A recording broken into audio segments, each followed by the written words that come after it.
Hi guys, and welcome back to another lesson. In today's lesson we are going to be looking at two-way tables and using two-way tables as a way of displaying two events that occur and also as a way of calculating the probability of events occurring.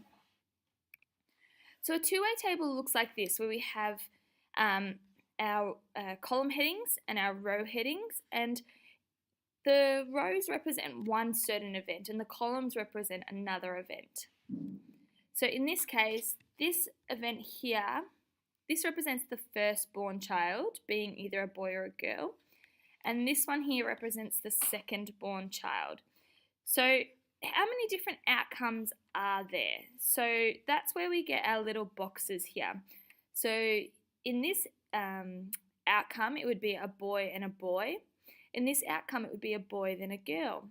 Here would be a girl then a boy, and this one here would be a girl and a girl. If you ever do biology, you do a little bit of this in biology as well. So there's 4 different outcomes. Let's do some examples together.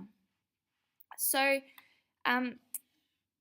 we have a survey here of people who have either dark hair or light hair and dark eyes or pale eyes. So the first thing we're going to say is how many people were surveyed. So the total number of people surveyed is this number down here, because this is the total number of people who have dark hair and the total number of people with light hair, but each event is not independent of the other. So they're going to either have dark hair and dark eyes or dark hair and pale eyes. So in this case, 40 people were surveyed. Of the people surveyed, how many people had dark hair and pale eyes? So that's where we go down here. We've got our dark hair and our pale eyes. So that gives us 8. So the probability of, the number of people who had dark hair and pale eyes is 8 people. How many people on their own had pale eyes? Okay, so it doesn't matter about their hair colour in this case. And so we're just going along the people who had pale eyes. So 8 people here had pale eyes and 12 people here had pale eyes. So in total, 20 people had pale eyes. So if we go back to our other one of, we're doing a different one now. What is the probability of a person having dark hair and dark eyes? Well, that's this number here, our dark hair and dark eyes. It's kind of like our timetable chart when you on like the back of your exercise books, where you go down the column until you get to the row that you want, and that's the number that you have.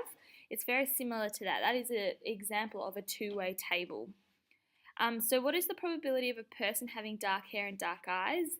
Well, the probability of dark hair, dark eyes is 16 out of 40. So 16 people out of the total number of people gives us 16 out of 40, which gives us a probability of 0.4.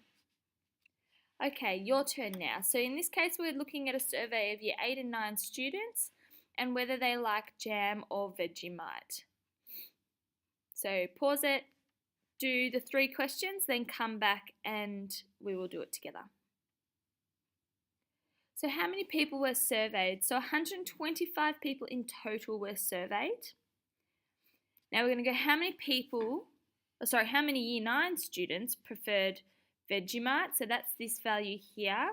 So we say 34 people preferred Vegemite, or year 9s preferred Vegemite.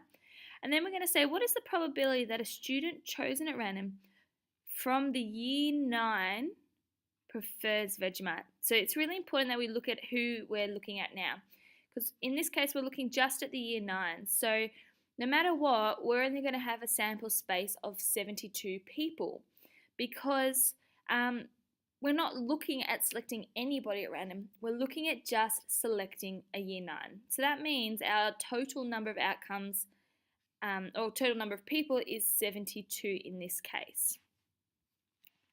So the probability of a year 9 liking Vegemite equals 34 out of 72, because we're looking at the total number in year 9, which gives us a probability of 0.472. Let's do another one on your own. So pausing this one, you're going to use this two-way table to find the probability of a person, that should say chosen at random, from the group being a male who does not have a pet. So we're looking for a male and no pet.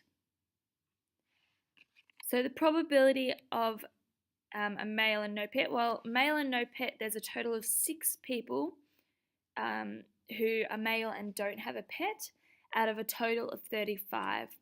So probability of a male and no pet equals 6 over 35, which gives us a decimal of 0.171. So I hope that all made sense to you guys. Remember, if you do have any questions, please either leave a comment down below or ask your teacher. Thanks, guys.